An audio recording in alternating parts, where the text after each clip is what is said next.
Indian Ocean, 1984, 0400 hours local time. A solitary Soviet Tupolev Tu-95 RTs bear D maritime reconnaissance aircraft drones through the pre-dawn darkness, flying a deliberate track several hundred miles off the coast of Oman. Inside the heated, pressurized cabin, the crew's world is defined by the green glow of radar scopes and the steady hum of electronic intelligence suites. Their mission is one of silent, distant observation. To find, track, and catalogue. The radar operator's voice is calm, professional. A contact. Not a merchant blip. A constellation. At the center, a massive return surrounded by a protective galaxy of smaller, sharper contacts. The bear alters course slightly, its powerful, wet-eye radar painting the formation. Below, in the inky blackness of the ocean, is a city that generates its own weather. Steam plumes from its angled deck. Lights outline its immense 1,000-foot-long silhouette. It is the USS Enterprise, CVN-65, the world's first nuclear-powered aircraft carrier. It is not transiting. It is not on a sprint. It has been on station for weeks. It will remain for weeks more. It does not need fuel. Its escorting cruisers and destroyers periodically break away to rendezvous with oilers, but the giant at the center of the formation holds its position, unshackled from the tanker's leash. The Soviet crew logs the position, the composition, the air patrols. The data will be encoded and sent to fleet headquarters, and from there to Moscow. It is a routine report that carries a profound, unsettling subtext. They are looking at a manifestation of endurance that defies their own logistical playbook, a perpetual mobile piece of American sovereign territory parked at the crossroads of their Afghan supply lines, a problem with no solution visible on the horizon. The Soviet invasion of Afghanistan in December 1979 was a swift, brutal application of military force, conceived as a limited and decisive intervention. It was a politico-military operation, not the opening of a major war. Columns of BMDs and T-72s crossed the Amu Darya River on pontoon bridges. Il-76 transports disgorged elite VDV paratroopers onto the tarmac at Kabul International Airport. The objective was clear: remove the troublesome and unpredictable Hafizullah Amin, install the more compliant Babrak Karmal, stabilize the ruling Communist People's Democratic Party of Afghanistan, PDA, and secure the Soviet Union's southern border. Moscow anticipated a short campaign, lasting perhaps a year. They would bolster the Afghan army, crush the nascent insurgency with overwhelming firepower, and depart, having secured a stable, friendly buffer state. This calculus was rooted in a continental power's worldview. Soviet military doctrine, forged in the vast land battles of the Eastern Front and refined in the Cold War confrontation across the inner German border, was oriented toward colossal armored thrusts, deep operational maneuver, and the continental defense of the Eurasian landmass. Their naval strategy, while formidable, was primarily defensive and focused on bastion protection for their ballistic missile submarines. Embassy in Tehran in November 1979 had created a profound sense of American vulnerability. The Soviet move into Afghanistan just weeks later was interpreted not as a localized border adjustment, but as a bold, opportunistic thrust toward the warm waters of the Persian Gulf and its oil fields, the lifeline of the Western economy. President Jimmy Carter's response was swift and multifaceted. It included the grain embargo, the boycott of the Moscow Olympics, and a dramatic acceleration of defense spending. But the most significant and enduring measure was articulated in his January 1980 State of the Union address: the Carter Doctrine. To give this doctrine teeth required a credible, persistent military presence. Land bases in the region were politically fraught, vulnerable, and required complex host nation agreements. The solutions sailed on the ocean. The United States Navy, and specifically the recently matured technology of the nuclear-powered aircraft carrier, CVN, became the primary instrument of national will. Under President Ronald Reagan, this posture escalated into an explicit strategy of forward deployment and sustained pressure. The war in Afghanistan for the Americans would not be fought with their own infantry in the Hindu Kush. It would be managed from the sea. Thus, Operation Cyclone, the CIA's program to fund, arm and train the Afghan Mujahideen, was born. But Cyclone needed a secure, reliable and unchallengeable logistical spine. And Europe required sea lanes that could not be threatened. The staging areas for this material, primarily in Pakistan, needed a security guarantee to deter Soviet retaliation. The Mujahideen needed a symbol of their superpower patrons' commitment. The nuclear-powered carrier battle group would fulfill all these roles. It was the unassailable fortress from which American power could be projected inland, a mobile piece of geopolitical terrain that could loiter indefinitely at the very doorstep of the conflict zone. The stage was now set for a clash not just of ideologies or armies, but of fundamentally opposed military logics. A land empire seeking to consolidate its grip on a mountainous interior against a maritime power capable of maintaining a constant, overwhelming presence just over the horizon, fueled by a technology that seemed to defy the very friction of distance and time. The geography of the Soviet-Afghan War rendered it, for Moscow, a logistical nightmare shrouded in a political trap. Afghanistan is a landlocked, mountainous country. Every bullet, every litre of fuel, every spare part for a Hind helicopter had to travel overland into the theatre. The primary supply line was the Friendship Bridge across the Amu Darya River at Termez, connecting Soviet Uzbekistan to northern Afghanistan. From there, the Salang Highway snaked through the towering, avalanche-prone Hindu Kush to Kabul. This route was a fragile artery, perpetually constricted by geography and under attack by Mujahideen bands. The Soviet 40th Army was, in effect, at the end of a very long and vulnerable tether. For the United States and its allies, however, the geography presented an opportunity defined by open water. To the south of Afghanistan lay the Arabian Sea, the choke point of the Strait of Hormuz, and the vast expanse of the Indian Ocean. These were international waters governed by the principle of freedom of navigation, a principle upheld by the most powerful navy in human history. The key coastal nodes were the port of Karachi in Pakistan, which became the main entry point for Mujahideen supplies, and the British-owned island of Diego Garcia, a secluded atoll over 2,000 miles south of the Arabian Peninsula. Diego Garcia was transformed into a colossal forward logistics base, a stationary aircraft carrier stocked with enough munitions, fuel, and equipment to sustain a major war. Between these fixed points moved the CVNs. Their operating box was known as Gonzo Station, typically located in the northern Arabian Sea. From this position, a carrier's air wing could project power over a radius of nearly 1,000 kilometers. This arc covered the entire southern coastline of Iran and Pakistan, the Strait of Hormuz, and reached the southern fringes of Afghanistan itself. It was a position of profound strategic leverage. This was not a single carrier, but a rotating presence, often with 2 and at peak times 3 carrier battle groups operating in the Indian Ocean simultaneously. The USS Midway, conventional, was a frequent presence, but it was the nuclear-powered carriers, Enterprise, Eisenhower, Vinson, and Roosevelt, that became the stars of this relentless rotation. The Soviet response to this maritime encirclement was constrained by their own naval architecture and doctrine. Their Indian Ocean Squadron, based out of facilities in South Yemen and Ethiopia, was a formidable force of surface combatants, submarines, and intelligence collection vessels. Battle Group, gathering electronic intelligence, monitoring flight operations, and practicing attack runs. But their ability to sustain a counter-presence was hamstrung by a fundamental limitation: fuel. Soviet ships, from the small Grisha-class corvettes to the mighty Kirov-class battlecruisers, were powered by conventional steam turbines or gas turbines, consuming massive quantities of bunker fuel oil. They were tethered to a network of tankers and vulnerable overseas bases. A Soviet task force could surge into the Indian Ocean for an exercise or a show of force, but it could not stay. S-carrier that did not need to leave. This created an asymmetric reality visible on naval tracking maps in both Pentagon and Kremlin situation rooms. American CVNs would arrive on station and simply remain. They conducted weeks of continuous flight operations. Their escorts would cycle out to refuel, but the flat top at the center of the formation was a constant.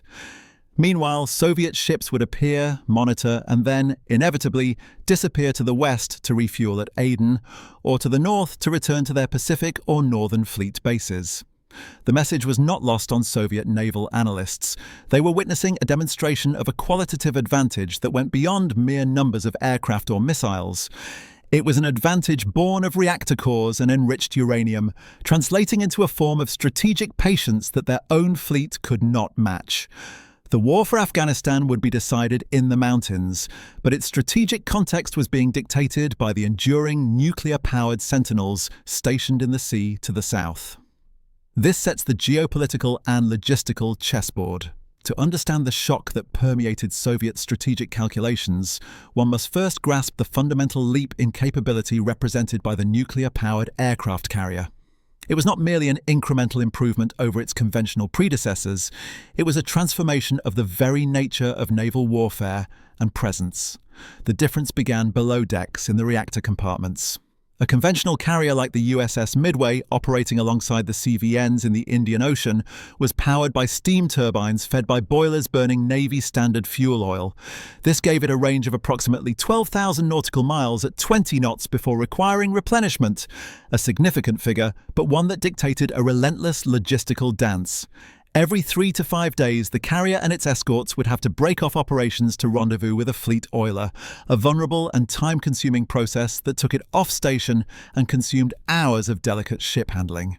Its bunkers also held aviation fuel for its air wing, and the consumption rate during intensive flight operations was staggering. The CVN, by contrast, was powered by 2 A4W pressurized water reactors. These reactors, using enriched uranium as fuel, could operate for over 20 years without refueling. The practical effect was a warship with essentially infinite range at operational speeds. The USS Enterprise CVN-65, the first of its kind, famously circumnavigated the globe without a single refueling in 1964 during Operation Sea Orbit. The only limits on a CVN's time on station became human: food for the crew of 5,000, munitions for its aircraft, and aviation fuel for its 80-plus plane air wing. Even these were dramatically extended. The vast space saved by not needing massive fuel bunkers for the ship itself was repurposed. CVNs could carry 50% more aviation fuel and 60% more ordnance than their conventional counterparts of similar size. This translated into an overwhelming operational tempo. A CVN could sustain high-speed transit to a crisis zone without conserving fuel, arrive with full magazines, and then maintain a punishing schedule of flight operations for weeks on end. Its 4 steam catapults could launch a sortie every 20 to 30 seconds, generating over 150 flights a day. The air wing was a balanced instrument of power. F-14 Tomcats provided long-range fleet air defense and reconnaissance.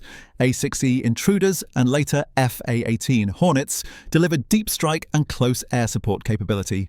E-2C Hawkeyes provided airborne early warning and command and control, and specialized EA-6B Prowlers conducted electronic warfare. This city at sea did not just carry aircraft, it deployed a fully integrated persistent combat air force that could dominate 1 million square miles of ocean and airspace.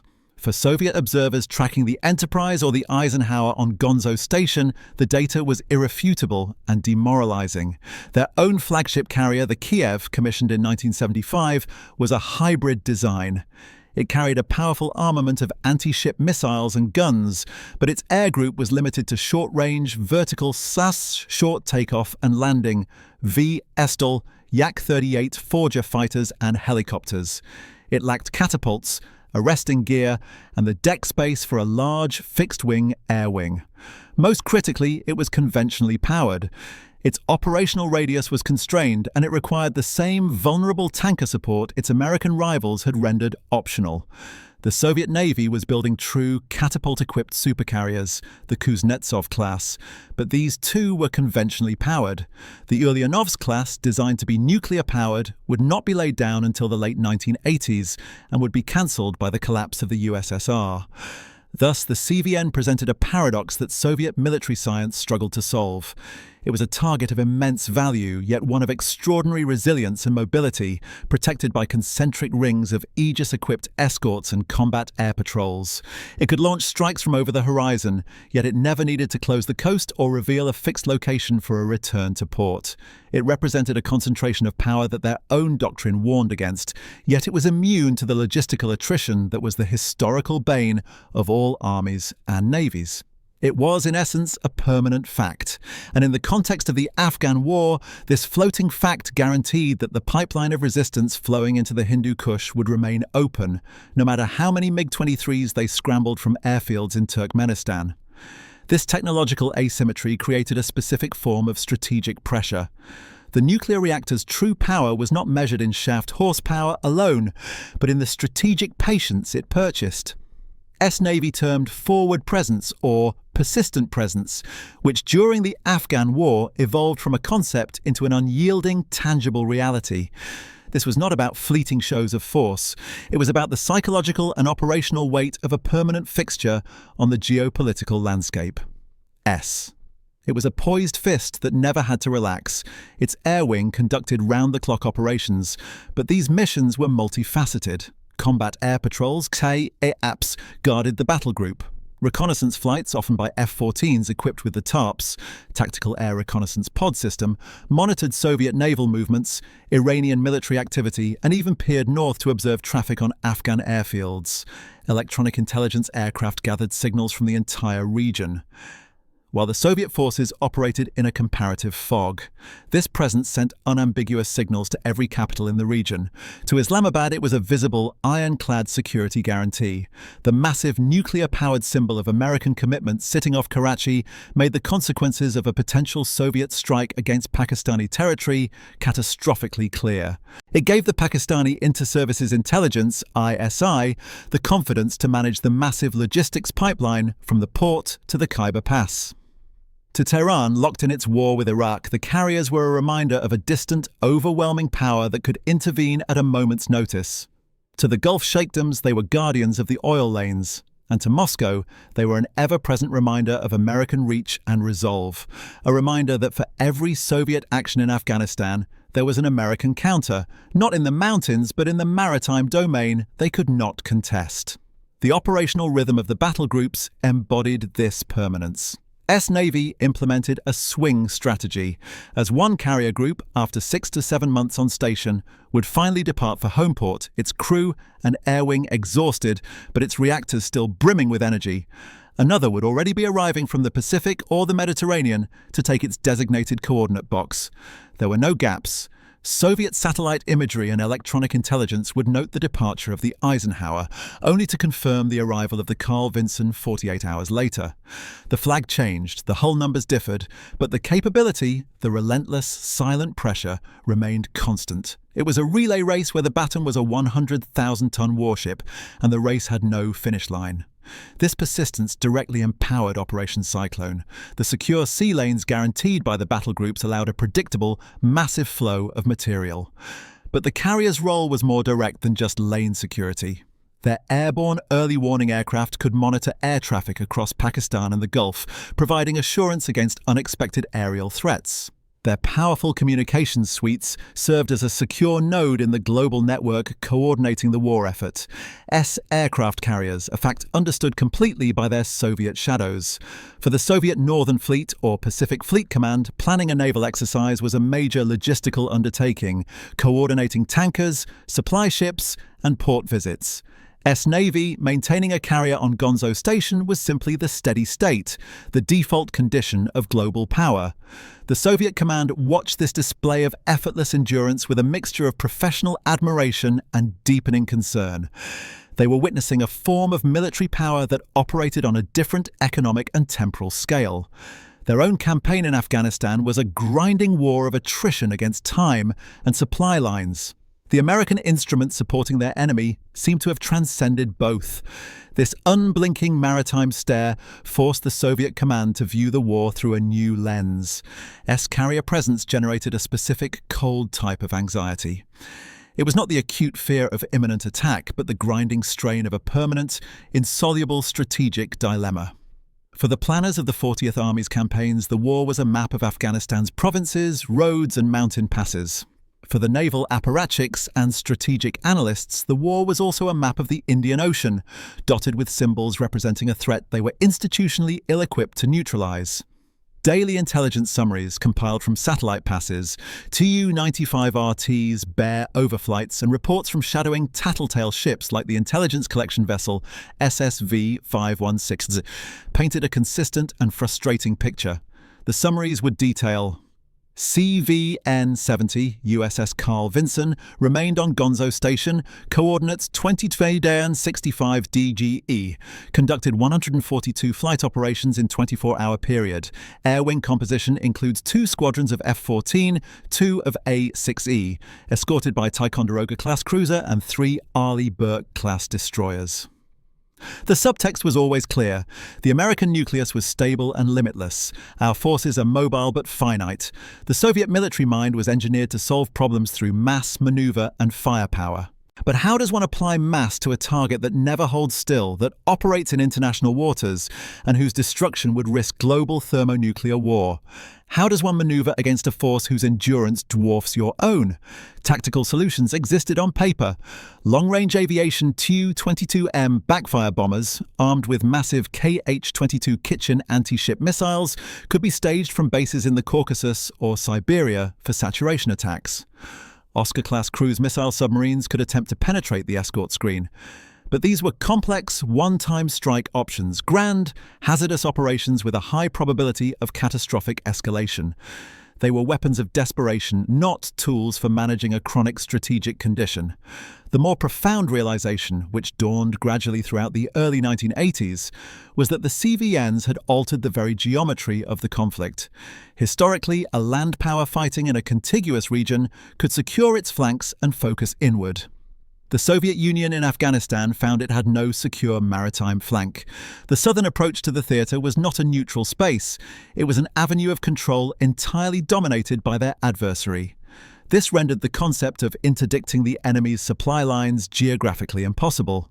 They could bomb the roads inside Pakistan near the border, a politically risky move, but they could not touch the ships that fed those roads. The sea was an American lake. This created a corrosive effect on Soviet military confidence. In staff meetings, the carrier question became a circular, unresolvable debate. S battle group. S access to regional ports founded on the reality of Diego Garcia, a sovereign base utterly beyond their influence. The CVN was a checkmate that had been moved into position before the game was fully acknowledged to have started. It represented a form of containment more effective than any treaty. Containment by inherent capability. For senior officers who had cut their teeth on the triumphs of the Great Patriotic War and the brutal logic of continental armour, this maritime impotence was a galling new experience. They commanded the world's largest tank army, but tanks were irrelevant to the problem of the enterprise. They possessed regiments of strategic bombers, but launching them against a carrier group was an act of war with incalculable consequences. The frustration filtered down.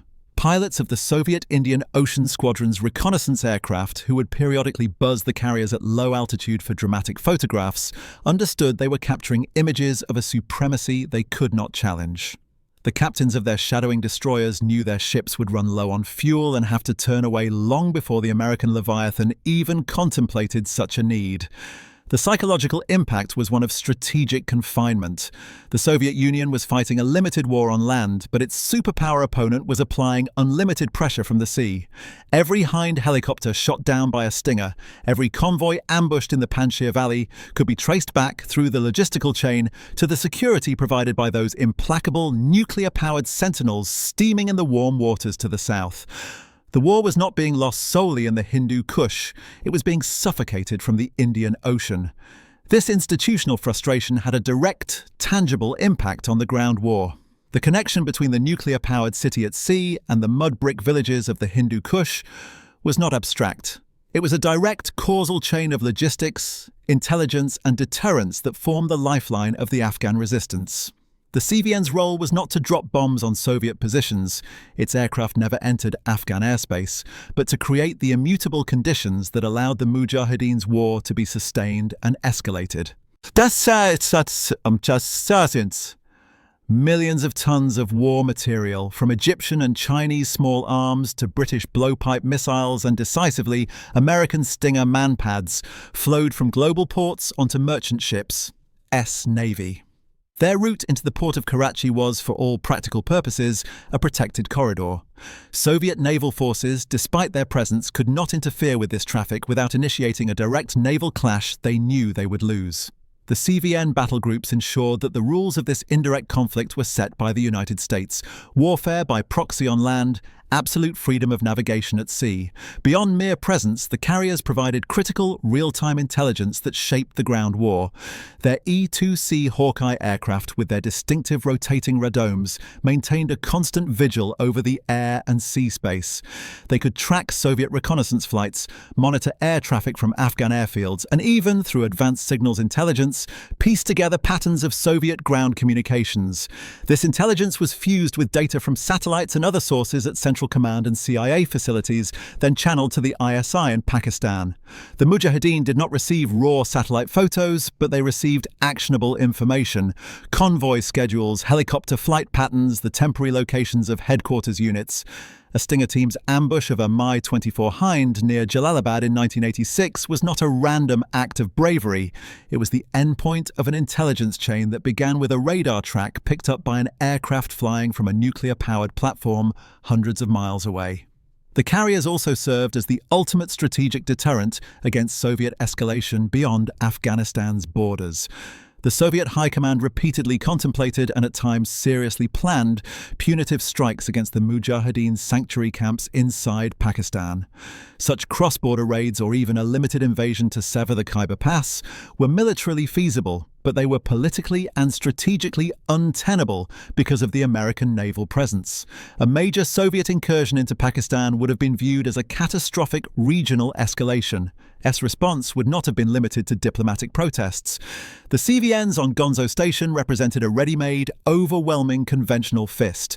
Their air wings could have switched from a defensive posture to a devastating offensive one in hours, striking Soviet airfields in Afghanistan, naval bases in the region, or even targets within the Soviet Union itself.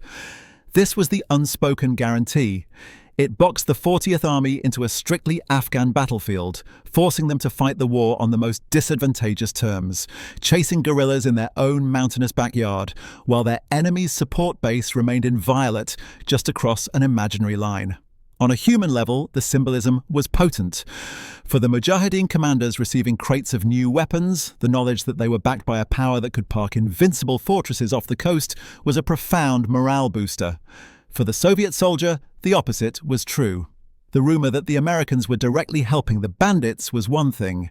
The concrete knowledge passed down through political officers and the soldier's own grapevine that the United States Navy was permanently stationed in the region, ensuring his enemy's supplies were endless, fed a deep sense of isolation and strategic futility. He was fighting not just Afghans, but the indirect, inexhaustible might of a superpower whose primary instrument in the fight never needed to retreat to refuel. Thus, the CVN's impact was omnipresent, yet invisible. It was the reason the mules carrying Stinger tubes through the passes never ran out of things to carry. It was the reason Soviet pilots began to fear the once permissive skies near the border. It was the reason the Politburo's discussions about finishing the job always circled back to an immovable object in the Arabian Sea. The nuclear-powered carrier did not win battles in Afghanistan. It made the Afghan war unwinnable for the Soviet Union by guaranteeing the resistance's endurance would outlast their own. The cumulative pressure of this relentless presence reached a boiling point in the mid-1980s. The turning point was not a single battle, but the culmination of a sustained multi-year pressure campaign that reached its operational zenith in the mid-1980s. By 1986, the war in Afghanistan had settled into a bloody stalemate. The Soviet 40th Army controlled the cities and major roads. The Mujahideen controlled the countryside and the night. The introduction of the Stinger missile in late 1986 began to levitate the Soviets' overwhelming advantage in aerial mobility. But paralleling this tactical shift on the ground was a strategic demonstration at sea that removed any last doubt in Moscow about the futility of their military solution. US Navy's Indian Ocean presence achieved its most dense and persistent form. It was not uncommon for 3 carrier battle groups to be operating in the region simultaneously. One would hold Gonzo Station, another would be conducting exercises in the central Indian Ocean or Persian Gulf, while a third might be transiting to or from the region. The nuclear-powered carriers were the stars of this rotation. In 1986, the USS Enterprise (CVN-65) and USS Carl Vinson (CVN-70) both saw extended deployments. In 1987, the USS Ranger conventional and the USS Midway conventional operated alongside the newly commissioned USS Theodore Roosevelt (CVN-71), a behemoth of the improved Nimitz class, embodying the next generation of this enduring power. The message of this surge was unambiguous. It was a display of capacity so vast it appeared casual. S-Navy was conducting what amounted to a continuous rolling exercise in sustained high-tempo operations. Egyptian military exercise would draw multiple carriers into the region, showcasing interoperability and rapid reinforcement. The waters of the North Arabian Sea became a classroom for American power projection, and the Soviet observers were forced students. The climax of this maritime pressure coincided with a crucial political shift within the Soviet Union. Mikhail Gorbachev had come to power in 1985, bringing with him the policies of perestroika, restructuring, and glasnost, openness. By 1986-87, facing a stagnating economy and a failing war, Gorbachev and his reformist circle began a fundamental reassessment of the Afghan conflict. The military, led by Chief of the General Staff Marshal Sergei Akhromayev, was tasked with providing a clear, honest assessment. Akhromayev, a decorated veteran of the Great Patriotic War, delivered a verdict that was devastating in its clarity. He reportedly told the Politburo, "We control the centers of provinces and the roads connecting them. But we cannot suppress the rebels who move freely through the countryside. The soldiers of the 40th Army can continue to fight. They can continue to die." This military assessment was underpinned by the strategic reality the Navy and GRU presented. The briefings would have included maps showing not just the Panjshir Valley or coast, but the Indian Ocean. battle groups, the unbroken flow of shipping into Karachi, and the impotence of Soviet naval forces to effect any change.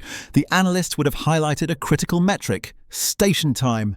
SCVN could maintain a 95% operational availability on station for months. A Soviet task force, after a month, would be at 30% fuel capacity and losing readiness. The war in Afghanistan was a battle of logistical attrition, and on the global logistical chessboard, the Soviet Union had been checkmated before the first pawn moved. The year 1987 became the pivot. In Washington, the Reagan administration, emboldened by the visible success of the pressure strategy and the Stinger's impact, doubled down. Aid to the Mujahideen increased to over $600 million annually. The carrier presence remained unflinching. In Moscow, the realization hardened into decision.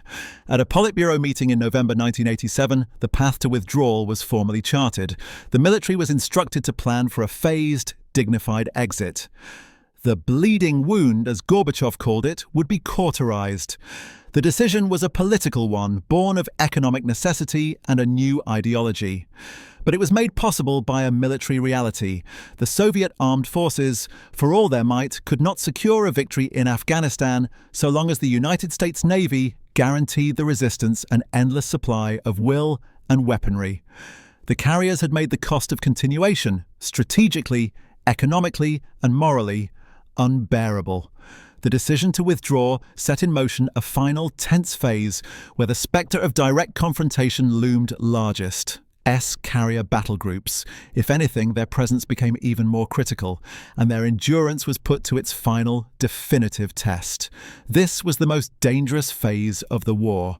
As a wounded army begins its retreat, the temptation for a final, devastating blow against its tormentors can be overwhelming. The Soviet military, humiliated and bloodied, had both the capability and, in the eyes of many hardline officers, the justification to launch punitive strikes across the Pakistani border to cripple the Mujahideen as they pulled out. The entire withdrawal risked devolving into a catastrophic regional explosion. S-Navy's mission now shifted subtly from sustaining pressure to enforcing restraint. The CVNs on station became the unambiguous guarantors of the Accord's unspoken clause. The retreat would not be interfered with, but neither would the Soviet army lash out in its final throes. This required a display of readiness and resolve that was absolute and unblinking. The carrier air wings intensified their training for potential combat missions over land. Exercises simulating large-scale strike packages, air superiority sweeps, and suppression of enemy air defenses, SEAD, became routine. The message was not sent in diplomatic cables, it was transmitted in the clear on open radio channels, in the increased tempo of flight operations, and in the positioning of the battle groups. Soviet intelligence would have reported, USS Enterprise has commenced round-the-clock, high-intensity flight ops, simulating attack profiles. The most potent symbol of this phase was the USS Theodore Roosevelt, CVN-71. Commissioned in 1986, the Big Stick was deployed to the Arabian Sea in late 1988 as the Soviet withdrawal was underway. It represented the pinnacle of the technology that had defined the conflict, larger, with more advanced reactors, carrying an even more powerful air wing. Its arrival was a statement of continuity and escalation capacity. As Soviet columns wound their way back across the Friendship Bridge at Terme, a new, untested, and immensely powerful nuclear-powered carrier was taking up position to ensure they kept going. Soviet naval forces, for their part, maintained a vigilant and at times agitated shadowing presence. The tension was palpable, S-vessels of aircraft buzzing carriers at lower altitudes than before. It was a navy frustrated, its relevance to the outcome of the war having been reduced to that of a spectator. In one widely reported incident in the Black Sea in 1988, a Soviet Merkur-class frigate deliberately collided with the USS Yorktown to assert a contested maritime claim. That same aggressive, cornered energy was present in the Indian Ocean. But the red line held. No cross-border strikes were launched by Soviet forces. No attempt was made to interdict the final, massive shipments of material flowing into Karachi. The final test of the deterrent came in January-February 1989, as the last Soviet units prepared to leave. The Mujahideen, sensing victory, pressed attacks on the departing columns. The Soviet military command was under immense internal pressure to respond with overwhelming force to use their remaining air power to scour the border regions. They did not. The reason was not a lack of military means, but a clear-eyed calculation of strategic risk. S-carrier battle groups, their aircraft armed, fueled and alert, poised just over the horizon, was deemed unacceptable. The CVNs had successfully raised the price of vengeance beyond what Moscow was willing to pay. On February 15, 1989, the last Soviet soldier, Lieutenant General Boris Gromov, walked across the bridge at Termez. The war was over for the USSR. On that same day, the USS Theodore Roosevelt and its battle group continued their patrol in the Arabian Sea. Their mission was unchanged. The endurance that had helped precipitate the withdrawal was now ensuring its peaceful conclusion. The Soviet command's initial shock at the carrier's logistical freedom had, over 9 years, matured into a bitter, accepted fact of geopolitical life. They had been stunned by its endurance, and in the end, they were defeated by the strategic patience it enabled. With the last troops across the bridge, the immediate conflict ended, but the reverberations were just beginning. The last Soviet BTR rattling across the Amu Darya Bridge left behind a shattered nation and a transformed world. For the Soviet Union, the withdrawal from Afghanistan was not a strategic recalibration, but the first overt symptom of a systemic collapse. The 40th Army had suffered over 15,000 dead, more than 50,000 wounded, and hundreds of thousands sickened by disease and hardship. The financial cost, estimated in the tens of billions of dollars, had bled an already stagnating economy dry. But beyond the raw numbers was a deeper wound, the unmasking of a fundamental weakness. The premier land power of the era had been fought to a standstill and then forced into a humiliating retreat by a guerrilla force, its defeat underwritten by a maritime power it could not confront. S-carrier battle groups did not immediately disperse. Their presence remained through 1989 and into 1990, a stabilizing force in the volatile aftermath. They had ensured the Mujahideen's victory, now they monitored the chaos of that victory. The pipelines of weaponry, however, did not cease. The war's end did not bring peace, but a new, even more brutal civil war among the Mujahideen factions, fought with the vast arsenal left behind by both superpowers.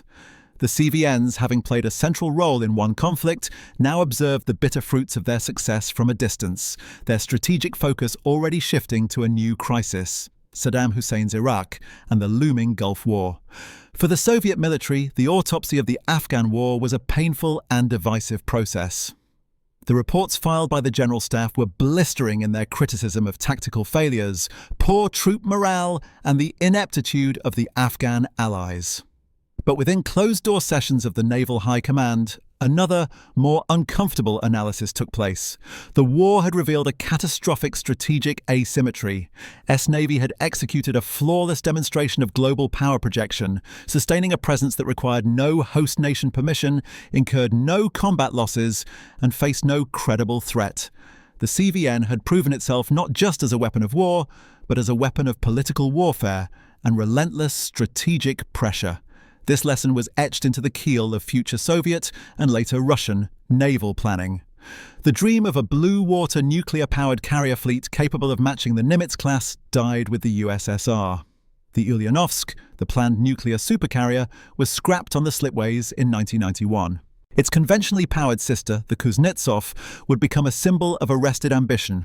A troubled ship, plagued by mechanical failures and limited endurance, a stark contrast to the relentless reliability of the American CVNs. The Soviet Union had entered the Afghan war believing its military power was globally comparable to that of the United States. It exited knowing that in a critical domain of long-term, sustainable power projection, it was not even in the same league. The blowback was immediate and profound. The spectacle of a superpower defeated by guerrillas emboldened separatist movements across the Soviet republics and shattered the aura of invincibility that underpinned the entire Warsaw Pact. The economic drain accelerated internal crises. The military's prestige was tarnished. And at the heart of this defeat, for those who studied the conflict in depth, was the image of the American nuclear-powered carrier. A fortress that never left, a symbol of a rival's economic and technological prowess that could not be matched. It had made the logistical sustenance of the Afghan resistance a trivial matter, transforming a local insurgency into a global proxy war the Soviets could not win.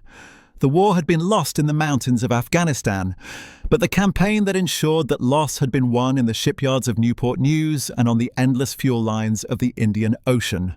The collapse of the Soviet state and the end of the Cold War transformed the global order, but the legacy of the carrier's endurance shaped the new era's conflicts. The Soviet-Afghan War did not end with a peace treaty, but with the dissolution of an empire. The conflict served as a grim proving ground for a new American way of warfare, one that would define the coming decades. The template was clear: apply overwhelming sustainable technological and logistical advantage from standoff distances to empower a local proxy force, while minimizing one's own casualties and fixed commitments. The nuclear-powered aircraft carrier was the ultimate embodiment of this template, a sovereign mobile base that was politically flexible, strategically persistent, and tactically invulnerable. In the 1990s, this template was applied directly. During the Gulf War, 1990 to 91, the same carriers that had patrolled Gonzo Station, the Midway, the Ranger, the Theodore Roosevelt, spearheaded Operation Desert Storm. Their performance validated every lesson from the Afghan conflict. They provided continuous air presence without requiring complex basing rights in a politically sensitive region. They launched the first strikes of the war. Their endurance allowed them to remain on station for the duration of the conflict, a feat that would have severely strained a purely conventional fleet. The CVN had transitioned from an instrument of strategic pressure to a primary weapon of high-intensity conventional warfare. The long-term impact on Russian naval doctrine was one of resigned realism. The post-Soviet Russian Navy, crippled by budget cuts and institutional decay, abandoned any pretense of global carrier rivalry. Its focus turned inward to a doctrine of Fortress Russia, centered on defending its maritime approaches with submarines, land-based aviation, and anti-ship missile systems like the Bastion P. The Kuznetsov became a solitary, often unreliable symbol of a faded aspiration, its deployments plagued by tugboat escorts and black smoke. A visual antithesis to the crisp, endless steam of a CVN, S-carriers whose freedom of action they had been forced to accept in the 1980s. The shock of that earlier impotence now drove a philosophy of denial. S-Navy, the Afghan experience, cemented the CVN as the non-negotiable capital ship of the fleet. The Nimitz-class construction continued unabated. The lessons of persistent presence directly informed the design of its successor, the Ford-class, with even greater sortie generation rates, reduced crew requirements, and enhanced sustainability. The concept of the carrier gap, the dreaded absence of a carrier in a potential crisis region, became a central planning nightmare, precisely because the standard had been set. For any major contingency, a CVN would be there, and it would stay. The blowback from the war, however, also carried a carrier's shadow. The militant Islamist forces that emerged from the Afghan crucible, first the Mujahideen factions and later al-Qaeda, understood the symbol of American power. Navy on the open ocean. They could not interdict a carrier, so they chose to strike at fixed, symbolic targets on land. Embassies, the USS Cole in a vulnerable port, and ultimately the homeland itself. The CVN's very invulnerability at sea may have inadvertently channeled asymmetric aggression elsewhere, and in the subsequent War on Terror, the carriers returned to their Afghan-era role, but now striking directly. In October 2001, the USS Carl Vinson and USS Enterprise launched the first strikes of Operation Enduring Freedom against Taliban targets in Afghanistan, a brutal closing of a historical loop, with the very platforms that had ensured the Soviet defeat now applying their power directly to the same terrain. Thus, the legacy of the CVN's endurance in the Soviet-Afghan War is multifaceted. It delivered a decisive strategic victory in the Cold War's last major proxy conflict. It redefined global power projection, making permanent forward presence the benchmark for superpower status. It forced America's primary adversary to abandon a core domain of competition and resort to asymmetric counters. And it established a model of warfare, remote, sustained, logistics-centric, that would dominate American military thinking for a generation. The Soviet command was not just stunned by the carrier's endurance in a technical sense. They were defeated by the strategic reality it created, a world where time, distance, and logistics favored their adversary in a way that no amount of bravery on a mountain pass could overcome. This brings us to a point of historical reflection. The stark mountains of Afghanistan and the flat, endless horizon of the Indian Ocean are landscapes that tell two halves of the same story. One is a story of immediate, brutal friction, of rock, dust, and close combat. The other is a story of sublime, engineered freedom from friction, of nuclear fission, unlimited range, and patient, distant power. The Soviet-Afghan War was fought where these two realities collided.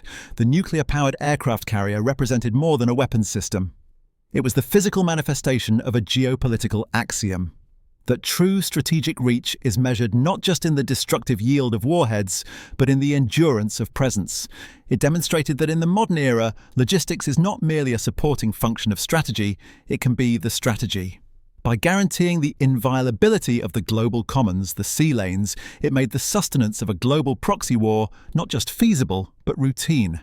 It transformed the rugged, landlocked terrain of Afghanistan from a Soviet strategic buffer into a lethal trap, where every additional year of occupation only deepened the economic and moral drain, while their opponent's primary instrument of force remained untouched, just over the horizon, fueled for decades.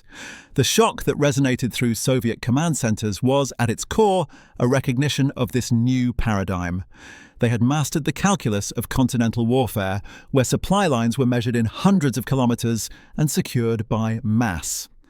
They now confronted a maritime power whose supply lines were measured in global circumference and secured by technological supremacy. The CVN was a perpetual motion machine of military might, and against its constancy, even the most heroic and brutal land campaign was ultimately finite. Today, as new powers rise and new technologies emerge, hypersonic missiles, cyber warfare, satellite constellations, the lesson of the CVN's endurance endures. It is a lesson about the inescapable physics of power projection. It reminds us that will alone is insufficient.